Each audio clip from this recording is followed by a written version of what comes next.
মাত্র 5 দিনের ব্যবধানে ফের বাড়ল পেট্রোল ও ডিজেলের দাম। জ্বালানির মূল্য বৃদ্ধিতে কার্যত নাজেহাল সাধারণ মানুষ। দেশের বিভিন্ন মহানগরের মধ্যে কলকাতাতেই সবচেয়ে বেশি দাম। সাধারণ মানুষের উপর তো এফেক্ট আছেই।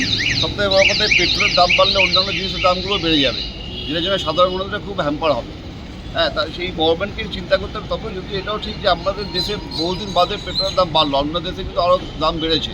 কলকাতায় পেট্রোলের দাম লিটার প্রতি বেড়েছে 96 পয়সা এবং ডিজেলের দাম বেড়েছে 94 পয়সা। নতুন দামের শহরে পেট্রোলের মূল্য দাঁড়িয়েছে লিটার প্রতি 109 টাকা 70 পয়সা এবং ডিজেলের দাম হয়েছে 96 টাকা। এত মানে কি বলো, সংসার চালানো ভালো পড়ে যাবে। এবারে গ্যাসের দাম বাড়ছে, পেট্রোলের দাম বাড়ছে, আরও নানা জিনিসের দাম বাড়ছে।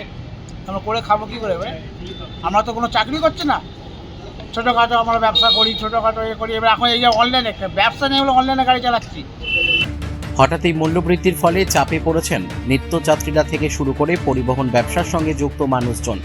বাড়তি জ্বালানির খরচের প্রভাব পড়তে পারে নিত্য প্রয়োজনীয় পণ্যের দামেও, এমন আশঙ্কাও প্রকাশ করেছেন অনেকেই। এদিন শহরের বিভিন্ন পেট্রোল পাম্পে গিয়ে দেখা যায় সাধারণ মানুষের মধ্যে ক্ষোভের সুর। ব্যুরো রিপোর্ট, আরোহী নিউজ বাংলা।